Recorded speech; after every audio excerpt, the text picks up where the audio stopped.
ikhwanihi minal anbiya'i wal mursalin. Salawatullahi wa salamuhu alaihi wa alaihim ajma'in.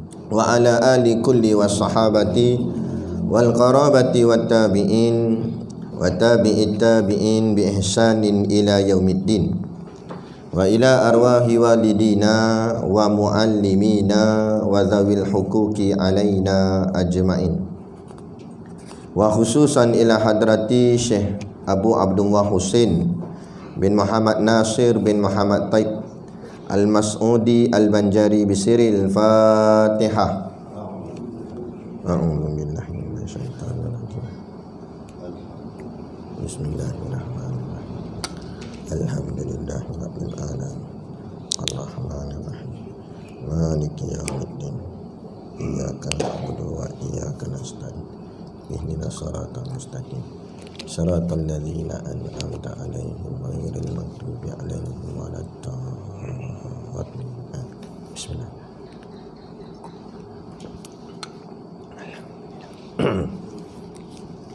Bismillahirrahmanirrahim. Alhamdulillahi rabbil alamin. Wa bihi nasta'in ala umuri dunya waddin. Wassalatu wassalamu ala ashrafil anbiya'i wal mursalin Sayyidina Muhammad wa ala alihi wa sahbihi ajma'in. Subhanaka la ilma lana illa ma 'allamtana innaka antal alimul hakim. Rabbi shrah li sadri wa yassir li amri wahlul 'uqdatam min lisani yafqahu qawli. Wala haula wala quwwata illa billahil aliyyil azim. Amma ba'.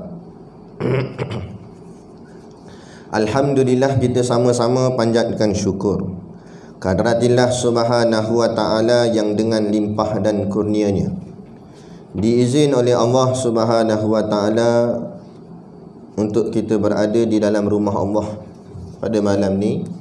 Yang belum berniat iktikaf boleh niat iktikaf. Dan dapat pula kita duduk di dalam majlis ilmu, yakni sebahagian daripada taman-taman syurga. Moga-mogalah Allah menerima amalan ini sebagai satu amalan yang diredai dan diberkati. Dan dengan jalan asbab itulah Allah memasukkan kita semua ke dalam syurganya nanti di hari akhirat kelak, insya-Allah. Amin ya rabbal alamin. Yang saya hormati pengerusi masjid dan seluruh saf kepimpinannya, para imam, para bilal, tok-tok syiak yang tak dapat kita nak sebutkan namanya satu persatu, yang amat-amat disanjungi para asatizah, alim-alim ulama, tuan-tuan guru, ustaz ataupun ustazah yang mungkin hadir pada malam ini, mohonlah ditegur kepada hamba yang fakir dalam bidang ilmu ini sekiranya apa yang disampaikan dan dikongsikan ada salah dan silapnya. Yang kita kasihi ayah-ayah, ibu-ibu, pemuda-pemudi, muslimin dan muslimat yang dirahmati Allah sekalian. Jadi kita sambung lagi pengajian kitab kita, iaitulah kitab Hidayatus Sibyan pada muka surat yang keempat, iaitu 1, 2, 3, 4, 5, 6, 7 baris daripada atas. Dalam kurungan ke-6-nya wahdaniyah. Nah, qala al-muallifu rahimahullahu ta'ala wa nafa'ana wa iyyakum bi ulumihi fid daraini amin ya rabbal alamin. Kata pengarang kitab, ke-6-nya wahdaniyah, artinya esa zat Allah Ta'ala dan segala sifatnya dan segala perbuatannya. Bermula maknanya iaitu tiada yang menduai pada zatnya dan pada segala sifatnya dan pada segala perbuatannya. Lawannya la yakunu wahidun fi ma dzukira, artinya tiada ia esa pada barang yang tersebut itu, iaitu mustahil Dalilnya firman Allah Ta'ala, wa ilahukum ilahu wahid. Artinya bermula Tuhan kamu iaitu Tuhan yang esa. Okey, baik. Jadi kita sambung lagi, masih lagi dalam pengajian sifat 20, iaitu sifat yang wajib kita kena tahu, yang wajib mesti ada pada Allah Ta'ala, iaitulah sifat yang keenam, namanya wahdaniyah. Jadi macam biasa, kita kena bawa 5 poin, 5 perkara untuk kita faham sifat 20 ni dengan jalan tafsil, dengan jalan terperinci. Pertama, iaitu kita kena tahu nama dia. Jadi nama sifat yang keenam ni nama dia wahdaniyah. Kok lah nak faham kok bahasa bahagian Arab ke, bahagian tulisan Jawi ke, tulisan Rumi, janji bunyi betul wahdaniyah. Eja Rumi tak apa, W-A-H wah, D-A da, N-I ni, Y-A-H ya, wahdaniyah. Yang power sikit tulis Arab kan, macam yang dalam kitab ni. Lagi power tak payah tulis terus. Masuk terus dalam kepala tak apa. Janji ingat. Yang penting ingat. Tulis tak ingat tak jadi kak. Penting ingat. Jadi nama dia wahdaniyah. Waw ha dal alif nun ya ta marbutah. Wahdaniyah. Asal perkataannya wahid. Wahid tu maknanya satu lah. Kita belajar bahasa Arab kan. Jadi wahdaniyah ni nak mengatakan bahawa satu, bahawa Allah tu satu. Sebab tu bahagian nombor 2 iaitu terjemah bahasa. Apa makna wahdaniyah dari segi bahasa? Sebab wahdaniyah tu bahasa Arab, kita kena terjemah bahasa kita baru kita faham. Nak terjemah bahasa kita macam mana nak faham. Jadi terjemah bahasa Melayu kita, artinya dia kata esa. Jadi artinya sini esa. Syekh ataupun ulama, dia meletakkan bahawa makna bagi wahdaniyah dalam bahasa kita tu panggil esa. Padahal kalau nak fahamnya makna satu lah. Cuma kenapa ulama tak kata satu? Situ persoalan. Tapi memang maknanya satu, tapi ulama tak kata satu. Sebab takut satu tu jadi waham. Waham ni maknanya ada timbul sedikit kurang kefahaman. Sebab satu ni dia boleh dibahagi 2 kan? 1 bahagi 2 jadilah berapa? Setengah. Ingat lagi, ingat lama dah tinggal sekolah tak ingat. Nah, 1 bahagi 2 maknanya setengah. Setengah campur setengah jadi 1 lah. 1/2 1/2 campur jadi 1. Ataupun 0.5 campur 0.5 jadi 1. Jadi kalau kita kata Tuhan tu satu, tak salah, tapi takut jadi salah faham. Takut kita faham Tuhan yang satu tu boleh dibahagi 2 macam angka 1. Jadi maknanya Tuhan tu boleh separuh Allah, separuh lagi Allah tak? Maknanya separuh-separuh. Tak boleh. Faham macam tu rosak akidah, boleh jadi kafir. Jadi yang sebenarnya betul dah kata Allah tu satu, tapi satu yang tak boleh dibahagi-bahagi. Maka perkataan yang paling sesuai ulama kata iaitulah perkataan esa. Maka dipakailah perkataan esa dulu, kini dan selamanya, sampailah kita kepada hari ini. Tapi nak menjelaskan esa tu bolehlah kita kata satu. Jangan buat kerah ke esa tu juga. Lagi balik ni kita ngajar anak ke siapa ke kan. Jadi kita pun kata wahdaniyah ni maknanya esa. Jadi orang pun tanya, dah esa tu apa dia? Kita kata esa tu esa. Tak tahu dah, tapi nak faham esa esa. Jadi pening orang tu kan. Jadi dia tak jelas. Tak apa, kita kata esa tu maknanya satu. Tapi kita terang macam tadi lah, yakni satu yang bukan macam angka 1 yang boleh bagi-bagi, tapi satu yang tak boleh dibagi-bagi dah. Satu yang solid, macam tu je. Jadi perkataan yang paling sesuai diguna pakai ialah perkataan namanya esa. Itulah esa. Baik. Dan esa ni pula esa pada apa? Apa yang esa? Apa yang satu? Maka jawabnya esa zat Allah Ta'ala dan segala sifatnya dan segala perbuatannya. Apa? Kita pergi satu-satu. Pertama sekali, esanya esa pada zat. Zat ni makna apa zat? Zat tu maknanya diri. Diri Allah Ta'ala. Diri Allah Ta'ala itu esa, tunggal, satu saja, tak boleh dibahagi-bahagi dua akan diri Allah Ta'ala. Berbeza kita ni makhluk. Diri kita ni boleh berpisah-pisah, boleh dipisahkan badan dengan tangan, boleh potong dua. Boleh potong kepala saja, kan?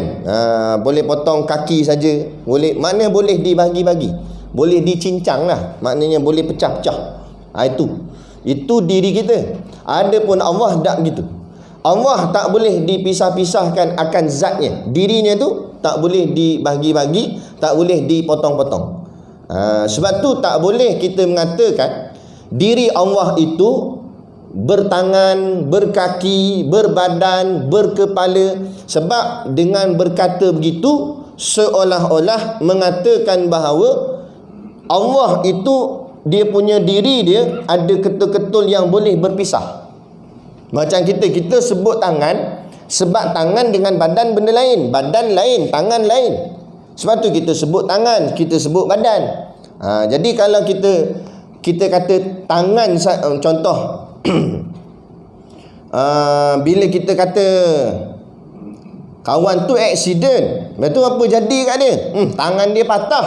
Jadi bila sebut tangan patah, mana tangan je patah, badan tak patah, lain tak patah. Sebab apa? Sebab merujuk tangan bukan semua. Tangan hanya tangan saja. Dia mewakili daripada ujung jari sampai kepala bahu. Tu makna tangan. Kalau kepala yang bulat ni saja. Kalau badan yang tengah ni saja. Kalau kaki bahagian bawah saja. Jadi berpisah-pisah nama tu. Adapun Allah bila sebut zat Allah, tak bertangan, tak berkaki, tidak berjuzuk-juzuk, tidak berbentuk-bentuk, tidak orang cakap apa? Berseketul-seketul. Begitu. Lepas tu jaga akidah kita ahli sunnah wal jamaah. Itulah akidah ahli sunnah wal jamaah. Kemudian kita pun bacalah Quran, baca Quran, terjumpa ayat yadullahi fawqa aydihim. Maksud dia apa? Yadun tu kalau kita buka kamus, makna yadun ialah tangan. Jadi bila ayat tu kata yadullah, makna terjemahnya tangan Allah. Fauqa atas, aidi itu apa nama tangan-tangan pula, makna jamak, banyak tangan. Him mereka di sini merujuk pada makhluk kita semua. Jadi kalau terjemah ayat, maknanya tangan Allah di atas tangan-tangan makhluknya ataupun tangan-tangan mereka. Mereka ni kita semua. Ini yang dinamakan ayat mutasyabihat. Ayat mutasyabihat atau asal perkataan mutasyabihat tu tashbih. Tashbih ni maksudnya keserupaan. Jadi ayat tu sekali baca nampak macam ada keserupaan dengan makhluk.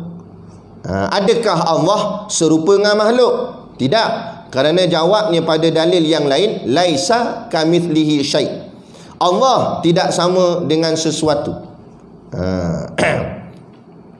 Lepas tu kita sebut kul huwallahu ahad. Katakanlah wahai Muhammad, Allah itu ahad, satu. Makna ahad tu tak ada siapa yang sama dengan dia. Jadi tak boleh kita kata Allah pun ada tangan. Dah, tapi ayat tu kata tangan Allah yadullah. Lepas tu kena faham pula apa makna tangan pada ayat tu. Maka di sini berlaku dua pandangan ulama. Dengar betul-betul. Aku pergi salah faham. Ada dua pandangan ulama. Satu pandangan salaf. S-A-L-A-F, salaf. Bukan salah. Itu dia salah pula. Pandangan kedua khalaf ataupun khalaf. Pandangan pertama salaf, pandangan kedua khalaf. Dua-dua pandangan ni duduk dalam aliran akidah kita ahli sunnah wal jamaah. Lain daripada dua ni tak termasuk dalam ahli sunnah wal jamaah. Bila tak masuk dalam ahli sunnah wal jamaah, dikhawatiri kafir. Sebab Nabi kata umat aku pecah 73. 72 semua masuk neraka, tinggal satu je yang tak masuk neraka. Yang satu itulah ahli sunnah wal jamaah. Baik, jadi dalam ahli sunnah wal jamaah ada salaf dan ada khalaf. Salaf macam mana? Salaf ni kurun pertama, kurun kedua, kurun ketiga hijrah. Itulah dipanggil zaman salaf ataupun salafi. Kurun pertama, kurun kedua macam mana? Yang kalender dia dalam kalender Islam 100 tahun, 200 tahun, 300 tahun. Kita sekarang berapa? 1400 berapa? 42. Jauh sangat dah. Kita ni kita panggil kita kurun 14 sebab dia ambil nombor depan tu 14. 1442 dia ambil yang depan 14. 14 tu maknanya mewakili kurun kita. Dipanggil kurun ke-14. Yang saya cerita ni nombor depannya 100 ke bawah dan 200 ke bawah, 300 ke bawah. 100 tahun, 200 tahun, 300 tahun hijrah. Yang itulah siapa yang hidup di zaman tu, itulah dipanggil zaman salafus soleh ataupun zaman salafi. Okey, yang tu dulu, bagi faham yang tu dulu. Zaman salafi ni siapa contoh-contoh orang dia? Iaitulah imam mazhab kita, Imam Syafi'i, Imam Hambali, Imam Hanafi, Imam Maliki, semua lahir waktu tu. Lagi banyak lagi lah ulama-ulama yang hebat-hebat, yang besar-besar. Sahabat-sahabat Nabi, tabi'in, semua hidup zaman tu. Zaman yang Nabi bagi jaminan dalam hadis, sebaik-baik kurun ialah kurun aku, selepas aku. Maknanya kurun 100 tahun yang pertama, kurun 200, kurun 300. Inilah yang Nabi jamin dalam hadis. Ini kurun terbaik, zaman yang paling terbaik. Umat waktu tu umat terbaik. Sebab apa tak terbaik? Sebut dalam kitab tasawuf, sembahyang sunat saja paling kurang, bukan paling banyak, paling kurang 1000 rakaat, paling kurang umat waktu tu. Mana kata alim sungguh, warak sungguh, kuat ibadat. Zaman tu khatam Quran tak payah sembang, kita setahun bangga sekampung. Setahun tu dapat khatam, pada setahun baru khatam, bangga sekampung. Nah, zaman tu sehari khatam sekali sekurang-kurang. Paling hebat-hebat biasa-biasa 3 kali. Ada satu orang nama dia siapa lupa pula. Ini Syekh Salim bin Sumair Al-Hadrami. Dia pengarang kitab Safinatun Najah. Dia pernah khatam Quran 30 juzuk dengan hanya tawaf Kaabah 7 pusingan. Tawaf Kaabah 7 pusingan tu khatam tu Quran sebiji. Kita pusing 7 tu baru khatam 7 ayat Fatihah je. Khatam enggak lah, tapi Fatihah 7 ayat kan. Boleh lah. Daripada tak bunyi langsung, pusing aja. Tu. Nak cerita, nak masukkan sini hebat. Jadi orang zaman tu bila ditanya pada ayat-ayat mutasyabihat macam ni, bila dijumpa ayat yadullahi fawqa aydihim, tangan Allah di atas tangan mereka, maka mereka jawab wallahu a'lam bimuradihi. Hanya Allah saja yang tahu akan maknanya. Dia tak tafsir. Dia tak hurai. Apa maksud tangan Allah tu? Orang tanya, Allah ada tangan ke? Wallahu a'lam bimuradihi, dia jawab. Orang zaman tu, yang dipanggil zaman salafi. Jadi yang ni yang ulama kata ni, yang dijawab oleh golongan salaf. Kemudian kita jawab pula golongan khalaf. Khalaf ni bila pula? Selepas zaman tu. Maknanya 400 dan ke atas. Tadi 100, 200, 300 tahun. Ini 400 tahun dan ke atas sampailah zaman kita sekarang. Maka ini dipanggil zaman khalaf. Kita bukan lagi salafi, tapi kita pengikut ulama salafi. Mana ulama salafi? Imam Syafi'i ulama salafi itu. Sebab dia hidup zaman 300 tahun tu. Kita tak, kita panggil golongan khalaf. Sebab apa khalaf? Sebab banyak sangat khilaf.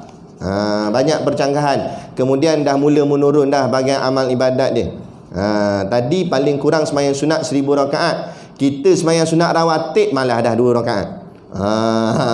Sebab apa? Sebab ada roti canai kat luar. Kalah dah dengan roti canai. Kadang-kadang gitulah. Bukan sini, tempat lain. Lagi marah kat sini. Tu maknanya tak apalah, tapi kurang-kurang kita datang kat masjid sembahyang kan tak? Langsung tak sembahyang apa semua. Tapi nak cerita ibadat kita ni makin lama makin kurang. Tara-tara kita makin kurang. Ni lapis-lapis kita yang generasi orang cakap apa dah berumur, dah berusia ni. Nak banding dengan budak muda pula zaman sekarang, jauh. Budak muda sekarang slow lagi ibadat daripada kita. Kita slow dah ibadat banding tok kita dulu. Makin lama makin kurang, makin lama makin kurang. Ni yang ni kita kena timbul kerisauan. Masjid makin lama makin sunyi. Tesco Jaya makin lama makin meriah. Dia nak mula terbalik kan? Sebab apa? Sebab ibadat makin lama makin kurang. Zaman khalaf pula bila ditanya ayat macam ni, ayat mutasyabihat, yadullahi fawqa aydihim, apa makna tangan Allah di atas tangan mereka? Orang khalaf, ulama khalaf, dia jawab. Dia tak jawab Allah alam, tapi dia tafsir ayat tu kan. Tafsir dia kata yadun tu bukan makna tangan macam tangan kita, tapi makna tangan pada yadun tu dengan makna kuasa. Makna kuasa. Sebab satu-satu perkataan kadang-kadang maknanya banyak. Macam contoh kita kata pagi tadi masjid ni kaki tangan KKM datang, dia kata. Kita kata kaki tangan KKM datang masjid kita sebab nak tengok ni lah SOP ke apa kan. Jadi kawan dia ni buat luruh bendul, dah kaki dengan tangan je datang, kepala tak datang. Itu kata biol. Nampak? Jadi dia sebut kaki tangan bukan maksud kaki tangan, tapi maksud kaki tangan tu staff. Walaupun perkataan dia kaki tangan. Jadi kadang-kadang satu-satu perkataan tu ada makna lain daripada makna asal. Memang kalau kita faham tangan tu ni lah, tapi kadang-kadang makna tangan tu makna lain. Jadi di situ ulama kata yadullah dengan tangan Allah tu bukan masuk tangan je ni, tapi masuk tangan tu dengan makna kuasa. Jadi bila terjemah yadullahi fawqa aydihim, maknanya kuasa Allah di atas kuasa mereka. Betul lah tu ayat tu. Memang maksud dia begitu. Maknanya memang Allah sangat berkuasa atas kuasa kita. Kita bolehlah belagak-agak kata kita ada kuasa, kerajaan ada kuasa. Mula-mula ada ura-ura nak kata nak ada golongan yang nak bantah belanjawan, supaya negara ni terbubar kan. Kalut dengan pilihan raya pula nanti. Jadi ada yang konon-konon nak guna kuasa dia, konon-konon tak setuju dengan belanjawan. Memanglah lagak kamu macam kamu ada kuasa, tapi ingat yadullahi fawqa aydihim, kuasa Allah lebih pada kuasa kamu. Jadi kalau Allah nakkan juga benda ni jadi, walaupun kamu niat tak nak jadi. Tu maksud yadullahi fawqa aydihim. Tapi itu pandangan orang khalaf, ulama khalaf. Jadi dua-dua pandangan ni adalah pandangan ahli sunnah wal jamaah. Yang tak masuk dalam pandangan ni itu bukan ahli sunnah wal jamaah. Kemudian ditanya pada ulama, kalau begitu pandangan mana yang lebih afdal? Maka ulama jawab pandangan lebih afdal pandangan salaf. Jadi yang berpegang wallahu alam bimuradihi. Yang meletakkan makna ayat tu serah pada Allah. Kerana apa? Kerana kejahilan diri kita. Kita tak tahu. Jadi kita letak pada Allah. Tapi yang ulama yang mentafsirkan dengan makna kuasa salah tak? Tak salah. Sebab itu pun ulama ahli sunnah wal jamaah, ulama kita. Yang salah, ada orang kata yadullah tu maksudnya tangan Allah lah. Memang sungguh Allah ada tangan. Cuma tangan dia tak macam tangan kita, tapi tangan Allah lah. Yang ni baru salah. Ini namanya Wahabi. Jangan ikut buat ni, rosak akidah. Ada. Lepas tu ahli jawatan kuasa masjid, kalau nak panggil mana-mana ustaz, rujuk-rujuklah dulu. Sebab sekarang ni semua ngaku ustaz, semua panggil ustaz, pakai kopiah sikit atas kepala ustaz dah kan. Letak kayu sugi celah telinga, tok guru dah orang panggil. Padahal beli kedai je. Tak kayu sugi sungguh ke ranting kayu pi jalan dia petik. Nampak? Jadi jangan mudah-mudah kita nak percaya gitu. Jadi rujuk-rujuk tanya, betul tak ni? Kan? Fikrah dia betul tak? Pahaman dia tu betul tak? Sebab sekarang ni banyak sangat jenis pahaman. Pahaman entah apa-apa punya pahaman. Jadi zaman kita ni dipanggil zaman fitnah. Sebab ni yang Nabi risau. Nabi kata umat aku akhir zaman ni, yang aku risau ni pada sudut fitnah dia. Fitnah akhir zaman. Kita ingat kita pergi masjid okey dah. Kadang-kadang tersalah belajar, pergi masjid dah pun boleh tersalah lagi akidah. Tu kita kena belajar tu biar betul-betul. Mudah ceritanya pada saya lah. Lebih baik kita belajar jenis kitab-kitab lama. Macam ni lah, kitab-kitab pondok. Orang panggil kitab kuning.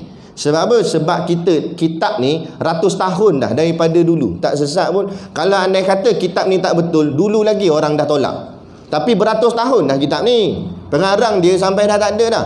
Yang ada sekarang ni cicit dia. Anak dia pun dah tak ada, cucu pun tak ada, yang ada cicit pengarang kitab kita ni. Maknanya lama sungguh tinggal dengan kita dan masih lagi relevan dan masih lagi dipakai di pondok-pondok, di surau masjid. Masih lagi orang baca kitab ni. Jadi kita baca kitab-kitab lama gini biar orang kata kitab lama tu. Apa kitab lama? Janji akidah betul. Jadi akidah kita tak songsang, tak lari. Sebab kalau akidah lari, masuk neraka jawab. Jadi pastikan belajar tu biar betul-betul gurunya, orang yang mensyarahkannya. Baik.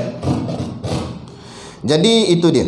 Makna esa pada zat, maknanya zat Allah tu tidak berhubung-hubung. Jadi jangan maksudkan zat Allah itu ada rupa-rupa macam rupanya makhluk. Ada tangan ke apa ke, jangan. Jadi pegang je, Allah ada zat, Allah ada diri. Tapi diri macam mana? Wallahu a'lam. Jawab itu je. Jawab je wallahu a'lam. Itulah jawapan yang betul. Dia tak puas hati, dia kata ustaz ni tak alim ni. Lepas tu dia jawab orang alam. Senang jawab orang alam. Tak apa nak alim sangat, pergi cari yang dalam hutan tu, yang dalam gua. Yang belajar-belajar boleh terbang terus atas pokok. Dia nak yang macam tu. Dia nak yang ilmu pelik-pelik. Akhirnya jadi apa? Jadi gila isim. Elok-elok tidur atas katil, esok tidur atas pokok. Sebab apa? Jadi sasau lah. Jadi mengaji ilmu sesat. Jangan main-main. Banyak orang ni konon-konon nak cari ilmu tapi tersalah cari. Jadi tak payahlah kita cari ilmu yang standard, yang biasa orang semua mengaji. Tak payah nak yang pelik-pelik. Dia tanya kita, nama Allah ada berapa? Kita jawab 99. Yang ke-100 apa dia? Kita entah mengaji tak habis, dia kata. Pula dah. Dia kata cari yang ke-100. Pula dah. Nah, Nabi kata 99 lah. Dia nak yang pelik-pelik, nak yang pelik-pelik. Tu pelik manusia ni. Jangan ikut yang pelik-pelik. Ikut yang biasa sudah. Baik. Jadi zat Allah Ta'ala tak berhubung-hubung. Dan juga kita kena pegang, zat Allah Ta'ala pun tidak berpisah-pisah. Maknanya tidak ada zat Allah dan satu lagi pun macam zat Allah juga ada. Maksudnya ada kembar. Ada. Ni Allah ada tak? Satu lagi pun ada Allah juga. Dia macam Allah tak? Tak boleh. Nafi. Tolak. Tak ada. Kalau macam tu, maknanya Tuhan bukan satu. Diri Allah ya. Tak ada siapa yang sama dengan diri Allah, walau namanya sama ke walau namanya lain. Tak boleh. Macam diri kita ni ada kesamaan. Orang panggil pelanduk pelanduk dua serupa. Nampak macam sama. Macam pernah tengok lah Haji. Oh ya ke? Ada macam saya. Dekat kedai tikam. Tu bukan saya, dia kata. Contoh tu bukan saya, dia kata. Apalah tu pelanduk dia supalah. Nampak macam dia, padahal bukan dia, kan? Tu kadang-kadang macam tu. Sebab apa? Sebab makhluk ni memang ada yang orang cakap apa, Allah buat muka sama. Kadang-kadang suara pun sama. Kadang-kadang muka tak sama tapi suara sama. Macam Ustaz Haryanto. Kenal Ustaz Haryanto? Nak panggil Ustaz Haryanto boleh kan? Ustaz Haryanto bagus. Ustaz Haryanto ni, dia suara dia sama macam Ustaz Ismail Kamus. Kalau kita pejam mata, kita dengar ceramah, ingatkan Ustaz Ismail Kamus, buka-buka mata dia Haryanto nama dia. Tu kadang-kadang ada jadi macam tu. Allah buat suara sama.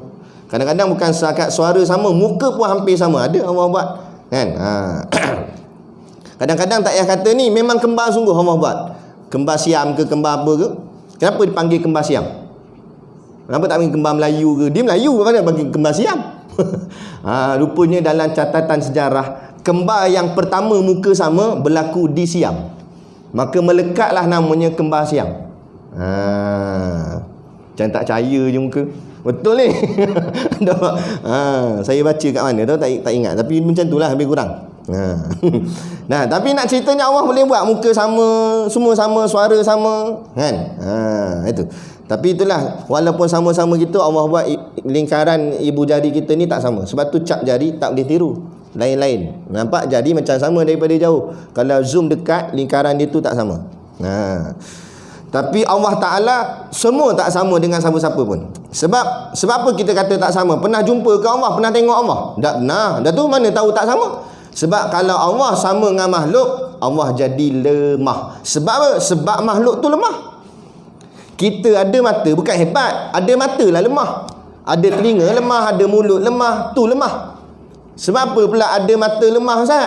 Nah, sebab kita perlukan mata untuk melihat. Kalau tak ada mata tak boleh melihat. Maknanya mu lemah tu, mu perlukan mata, mu boleh melihat. Allah tak perlu mata nak melihat. Sebab Allah hebat dah. Tak payah pakai barang-barang, tak payah pakai alat-alat, tak payah pakai sesuatu untuk dia nak melihat, nak mendengar, nak berkata-kata. Kita nak cakap kena ada mulut baru boleh cakap. Nak dengar kena ada telinga baru boleh dengar. Tak ada telinga tak boleh dengar.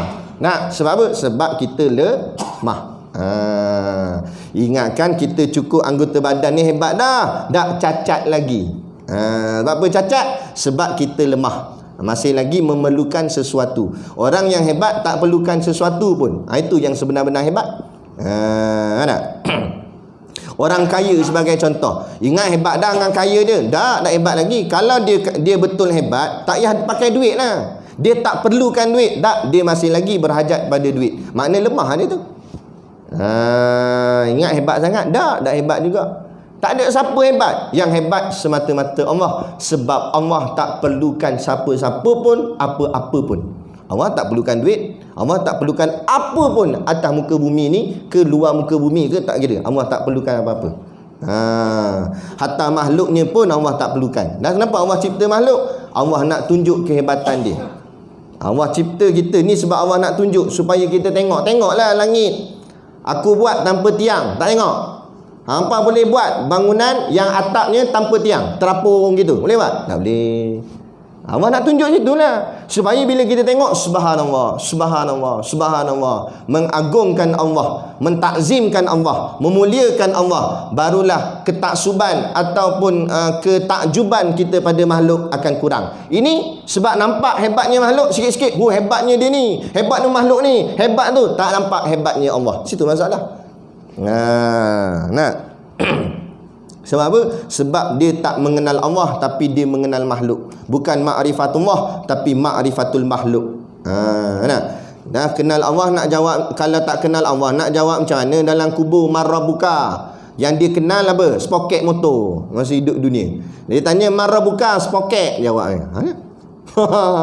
Kena pelangkung dengan apa nama malaikat muka nakir. Nah, jadi tak salah mu kenal spoket, mu kenal bahagian dunia ni, tak salah. Kenal barang-barang dunia tak salah, tapi jangan barang dunia je kenal. Yang cipta dunia kena kenal.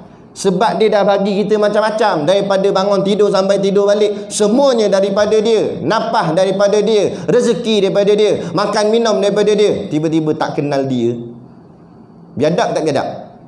Itu nama. Kan? Macam itulah.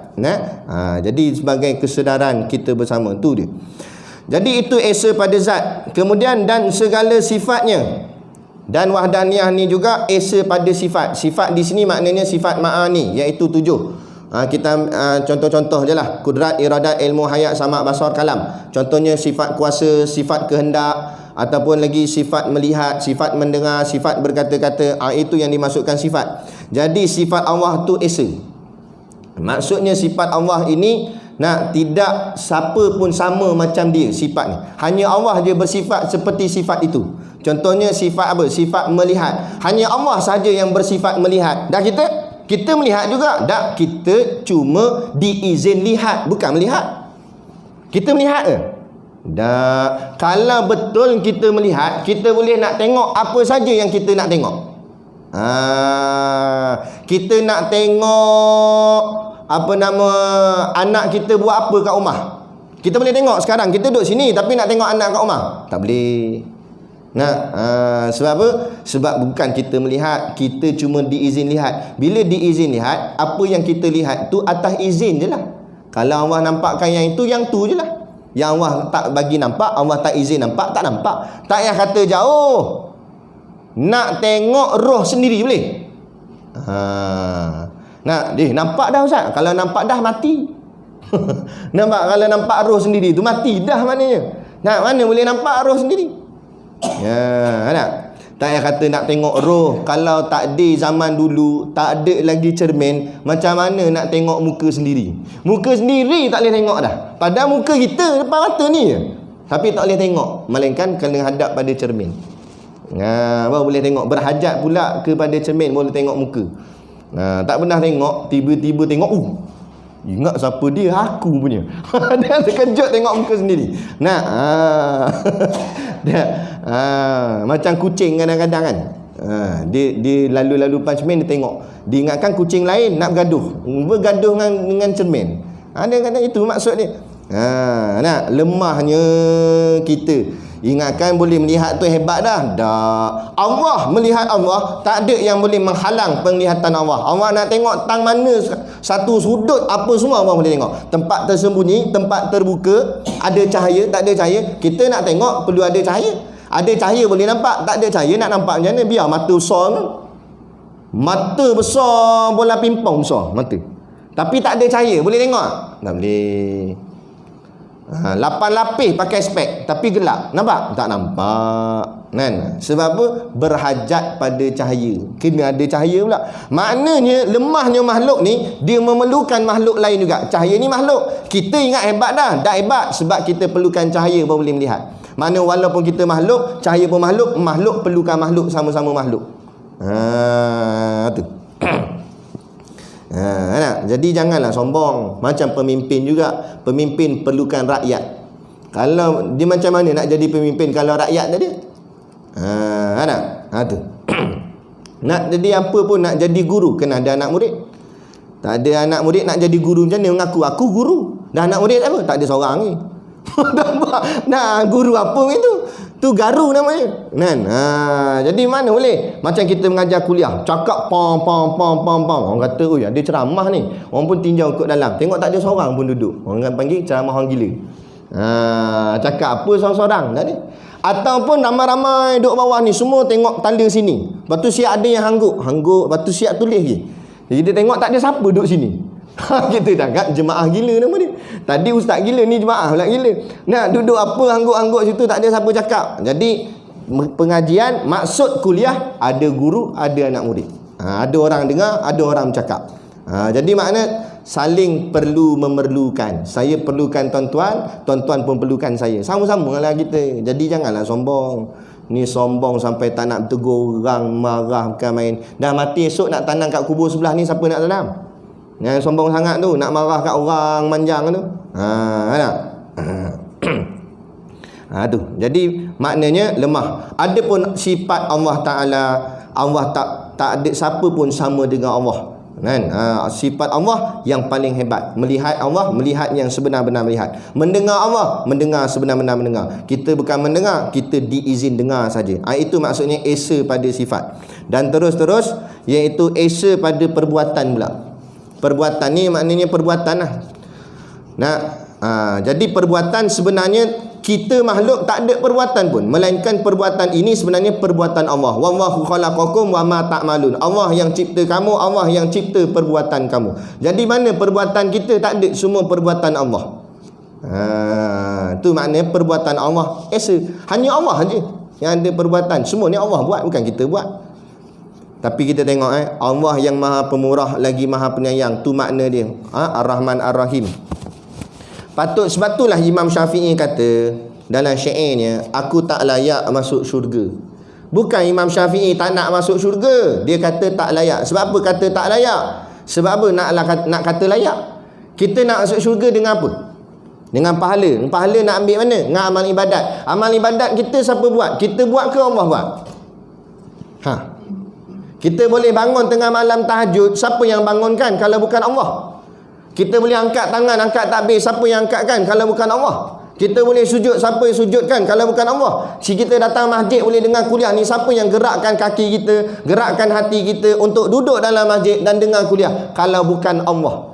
Nah, maknanya Allah yang buat. Dalam Allah yang buat, tapi pahala Allah bagi kat kita. Patut tak layak dah buat apa? Macam mana nak dapat pahala pada yang buat Allah, bukan kita. Tapi Allah buat, Allah bagi pahala kat kita. Ibarat contoh macam kita kerja satu company, kan? Nah, kita pun tak erti dah, kita pekerja baru masuk pejabat. Nah, kita pun tanya bos, saya tak erti lah nak buat projek ni macam mana nak buat. Bos kata tak apalah, kalau awak tak erti biar saya buat. Bos yang buat. Bos buat dari A sampai Z. Siap semua kerja tu. Bos buat semua. Lepas dah siap semua kerja, bos pun ambil duit gaji. Nah, ni gaji hang. Kita kata bagusnya bos, ni lah bos contoh terbaik dunia. Kata. Bos buat kerja yang gaji aku. Ni siapa bos ni? Tapi ada bos macam tu? Tak ada. Cuba esok pagi pergi kerja cakap dengan bos, bos saya tak reti nak kait sawit. Bos kata tak apa lah, ni duit gaji, lepas tu tak payah kait dah sampai bila-bila dah, pergi balik terus. Kena pecat terus. Dah tak reti buat kerja. Nah, tapi ni Allah Ta'ala, kita tak reti nak buat ibadat apa semua, Allah gerakkan kita untuk buat. Tiba-tiba bahagian pahala, bahagian gaji Allah bagi kat kita. Tak syukur lagi. Maknanya itulah makna pemurah dan penyayangnya Allah. Dah lah, kalau dapat syurga saja tapi tak dapat apa-apa, buat apa? Asal atas syurga, dapat daripada pahala itulah boleh masuk dalam syurga. Allah bagi pahala, dengan pahala tu kita boleh masuk syurga. Jadi kita nak orang cakap apa, nak kata boleh masuk syurga tu Imam Syafi'i pahalus. Dia kata tak layak lah, sebab amal ibadat ni pun Allah buat, tapi nak masuk neraka aku tak sanggup. Dia kata tu yang nak, dia kata tak layak masuk syurga tapi neraka tak sanggup. Sebab apa? Merendah diri. Jadi kita nak sombong dengan amal ibadat ketaatan kita buat, celah mana yang kita buat. Nak tunjuk sikit mana bahagian kita, tak ada. Semuanya Allah buat untuk kita, kan? Jadi janganlah sombong. Boleh semayang tahajud, jangan sombong. Nak boleh berzikir banyak, jangan sombong. Boleh hafal Quran, jangan sombong. Semuanya itu kurniaan daripada Allah. Kalau Allah tak tolong, takkan boleh kita. Pegang situ kemah-kemah. Bila yang ni kita pegang elok, tak adalah istilah kita nak sombong pada orang lain. Malah bila kita banyak buat ibadat pula, kita rasa syukur sebab dalam ramai-ramai manusia hamba dia pilih kita untuk buat ibadat. Okey. Ucap syukur pada Allah sebab boleh melaksanakan ibadat. Ini condemn orang sana, condemn orang sini. Kadang-kadang dengan muka-muka cebek gitu. Allah jahatnya. Apa jadi begitu? Apa jadi sombong gitu? Apa yang kita nak sombongkan dengan ibadat kita? Tak ada hebatnya. Jadi itu. Jadi inilah tujuan mengaji tauhid. Bila kenal Allah baru kenal diri. Man arafa nafsahu faqad arafa rabbahu. Siapa kenal diri dia, dia kenal Tuhan dia. Kenal diri ni lemah, kenal diri ni bodoh, kenal diri ni tak erti, baru nampak Allah yang sangat hebat. Bermula maknanya iaitu tiada menduai pada zatnya. Jadi maksud wahdaniah itu yang lebih lagi nak ditepatkan, ataupun poin yang ketiga, yakni makna wahdaniah itu iaitu tidak menduakan. Maknanya maksud mendua sini muradnya tidak berbilang-bilang. Maknanya zat Allah itu tidak banyak. Tidaklah ada angka 1, 2, 3. Tidak berbilang-bilang.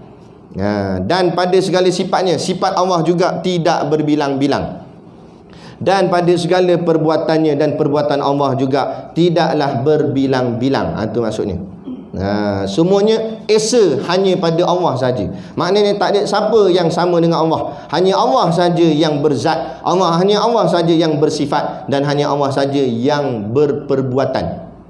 Ada. Zat pun, kita pun ni nampak macam zat kita, tak ada. Sebenarnya tak ada. Zat kita ni hanya ibarat lukisan saja, dilukis oleh Allah, dicipta oleh Allah. Bila-bila masa Allah nak bagi hilang, hilang.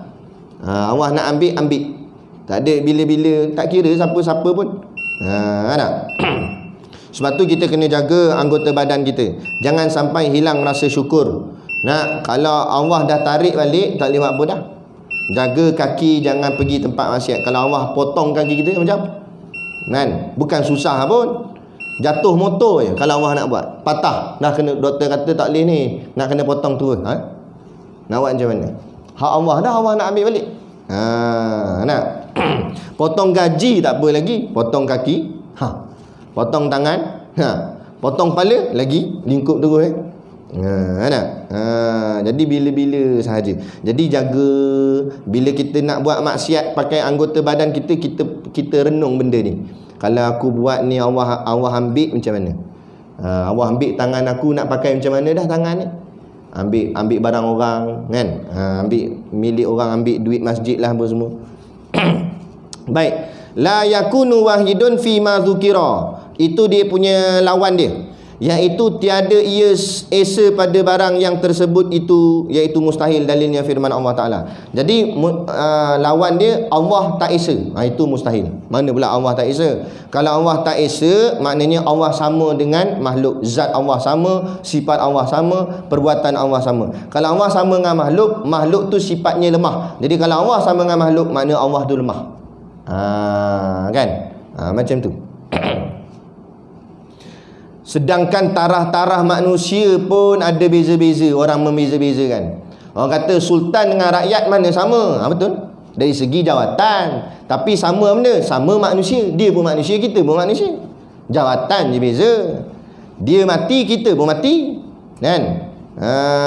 Dia kencing keluar air kencing, kita pun kencing keluar air kencing. Bukan sebab dia pangkat tinggi kencing keluar air sirap, tak ada. Air kencing tu juga hancing gitu juga. Kan? Sama je. Cuma yang bezanya title. Title tu sebenarnya wujud ke tak wujud? Tak ada, gelaran je, nama diberi saja. Tu yang orang berebut sangat tu. Oh, sibuk nak ambil dapat pangkat datuk. Lah apa susah datuk? Boleh cucu datuk nampak? Tak berebut nak datuk. Datuk tu bukan apa pun, nama je. Nama datuk. Nak sangat datuk, kita panggil dia datuk. Datuk, nak sangat datuk tak? Jadi tak payah. Itu benda-benda gelaran tak payah nak diagung-agungkan. Tapi kalau gelaran yang membawa pada akhirat, itu tak apa. Orang panggil imam, okey lah. Sebab imam tu boleh pahala. Dia semayang bawa jemaah, bawa banyak pahala dia pimpin orang semayang dalam jemaah. Bilal, tu gelaran-gelaran yang membawa pada akhirat. Ustaz, tok guru, orang alim. Patut yang tu orang berebut nak. Dah ini berebut nak dapat datuk lah, Tan Sri lah, apalah. Nak jadi pemimpin. Dia tak tahu amanah tu besar sangat, nak kena pikul. Baik. Jadi dalilnya firman Allah Ta'ala, wa ilahukum ilahu wahid. Artinya bermula Tuhan kamu iaitu Tuhan yang esa. Dia Allah sendiri sebut dalam Quran bahawa Tuhan kamu ialah wahidun. Maknanya Tuhan kamu ialah satu saja esa. Ini kerana zaman kafir Quraisy dulu pegang bahawa Tuhan tu banyak. Dia kata Allah pun Tuhan, Al-Lata pun Tuhan, Al-Uzza pun Tuhan, Manat pun Tuhan. Jadi banyak Tuhan, mustahil akal tak boleh terima. Kalau Tuhan banyak, macam mana nak uruskan semua ni alam ni? Tak payah kata Tuhan, Perdana Menteri banyak, boleh tak? Dan masing-masing berebut nak jadi Perdana Menteri. Kita pun bincang-bincang kata, okey, setiap satu parti lantik seorang Perdana Menteri, jaga negara yang sama, Malaysia. Macam mana dalam parlimen agaknya? Perdana Menteri ni kata nak buat projek A, Perdana Menteri B kata saya tak setuju, nak buat projek B. Saya Perdana Menteri, dia pun jawab saya pun Perdana Menteri. Dan bila nak selesai masalah? Tak boleh ketua banyak-banyak, ketua kena seorang. Sebab ketua itulah akhirnya memberi keputusan. Tapi sehebat-hebat ketua dalam makhluk ni, dia tetap memerlukan pada pandangan orang bawahan dia. Adapun Allah yang menguasai alam, Allah tak perlukan pandangan kita. Tapi Allah lah yang memberikan keputusan kepada kita. Hang kena buat macam ni, hang kena buat macam ni. Tak payah cakap banyak. Tak nak ikut, aku umban dalam neraka aku. Tu je. Mudah je bagi Allah, bukan payah. Jadi kita ni tinggal ikut je. Tinggal ikut je. Yang degil sangat tak nak ikut tu kenapa? Yang saya pelik, undang-undang manusia ikut sangat. Undang-undang Allah tak ikut. Boleh kata kalau tak pakai ni emas ni 1,000. Oh, takut 1,000 pakai emas tapi seluar pendek. Kenapa tak tutup aurat tu? Ambil emas tu banyak-banyak, tutup sampai ke sini, ke bahagian kaki ni. Ikat. Nampak? Manusia ancam 1000 kamu takut, Allah ancam neraka kamu tak takut. Maknanya kamu nilai 1000 lagi besar daripada neraka Allah. Mengingat neraka Allah nak kurang daripada 1000. Itu sebab apa? Sebab dia tidak makrifah Allah. Dia tak kenal Allah, tapi dia kenal 1000. Dia kenal ringgit Malaysia, RM. Dia kenal RM. Orang kenal RM ni, malaikat tanya marabuka, dia jawab ringgit Malaysia. Jawab RM dalam kubur nanti. Baru tahu. Nah, jadi kita jangan jadi macam tu. Duit kita nak juga kan. Tak adalah kerja-kerja habis kait sawit, penuh penat kait sawit, nak angkat tu saja setengah mati ya, tiba-tiba bos bayar gaji. Saya bukan buat kerana Allah. Bohong sangat dah tu, mana nak cari. Tak apa, ambil duit bahagian tu, tapi bukan kita bergantung dengan dia, bergantung dengan Allah. Ambil saja bahagian rezeki dunia, tak ada masalah kan. Awak pakai duit makan apa sebagainya, tapi hati pergantungan pada Allah. Sama juga kita pakai emas ni, ikhtiar saja. Kita sembahyang jarak, ikhtiar saja, tapi yakinnya Allah. Jangan yakin pada emas. Saya pakai emas ni ustaz, virus ni takkan masuk. Tak boleh. Mana boleh takkan? Kalau Allah nak kata masuk, masuk juga. Tak payah kata pakai emas dengan kotak-kotak emas pakai sekali. Kan beli emas tu dapat kotak, kotak dia boh sekali depan muka. Kalau Allah kata masuk, masuk juga. Bukan pasal emas tak emas. Emas tu ikhtiar saja. Kita semayang jarak, jangan confident virus ni takkan kena. Semayang jarak dah, takkan kenanya virus. Kalau Allah nak kena, kena. Tak payah kata jarak 1 meter, jarak 1 kilo Allah nak kata kena. Sebab apa? Sebab yang berkuasa Allah. Dah yang kita buat ni ikhtiar makhluk sahaja. Hakikat Allah. Jelas? Jadi cukuplah sekadar tu dulu pada malam ni. Dan saya nak kena ke Sungai Tuntung pula. Ada sesi kuliah Isyak pula belah sana. Jadi yang ni dululah. Kita pertemuan kita, dan kita akan bertemu pada kuliah yang akan datang dengan sifat yang seterusnya, iaitu sifat yang ke-7, iaitu kudrat. Jadi belajar satu-satu pelan-pelan. Niatkan dalam hati untuk nak kenal Allah. Bila kita kenal Allah, Allah yang milik segala-galanya. Syurga pun milik dia, neraka pun milik dia. Nak kita kenal pemilik syurga dan pemilik neraka. Senang tak dia nak bagi syurga? Senang. Kita kenal tuan rumah, senang nak masuk dalam rumah kan. Kita nak main badminton kat dalam dewan, tapi kita tak kenal siapa yang pegang kunci dewan, dan macam mana nak masuk, payahlah sikit. Tapi kalau kenal, senang. Kenal pula bukan kenal sikit-sikit, kenal rapat pula tu. Kita baru jumpa dia, aku nak main badminton lah dalam dewan. Member aku ambil terus lah, tak apa, kunci ni pegang terus, tak apa. Pegang terus. Tidur dalam tu pun tak apa, kata. Sebab apa? Rapat sangat. Itu lah Allah pemilik syurga. Kita kenal Allah, rapat dengan Allah. Allah kata masuklah dalam syurga aku. Dan aku jaga kamu daripada dibakar daripada neraka aku. Tu tujuan kena kenal Allah. Kita belajar pelan-pelan kenal Allah. Sekarang dah sampai sifat yang ke-6. InsyaAllah sikit-sikit habislah sifat ni. InsyaAllah Allah bukakan cahaya makrifahnya dalam hati kita. Kita pun kenal Allah Tuhan kita, dan barulah kita kenal kita hamba dia. Jadi cukup sekadar tu dulu pada malam ni yang dapat kita kongsikan. Moga-moga dengan izin Allah kita dapat bertemu pada sesi kuliah yang akan datang, insya-Allah. Jadi barang boleh beli dekat ustaz yang lain lah, sebab kita tak dan buka apa. Lepas ni saya terus nak ke sana je. Jadi insya-Allah lah kita bertemu di waktu yang lain, insya-Allah. Jadi sekadar tu, wabillahi taufik wal hidayah. Wassalamualaikum warahmatullahi wabarakatuh. A'udzubillahi minasyaitonirrajim. Bismillahirrahmanirrahim.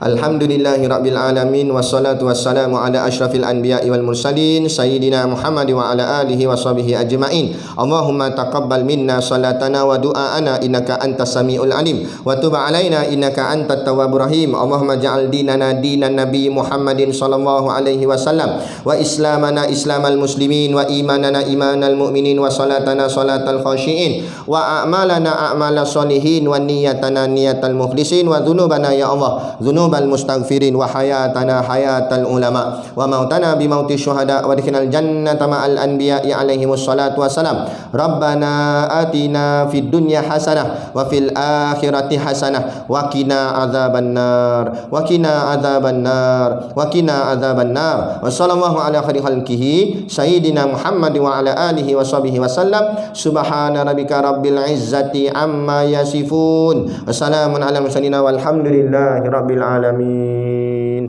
Amin ya rabbal alamin. Taqabbalallahu minna wa minkum. Takbir.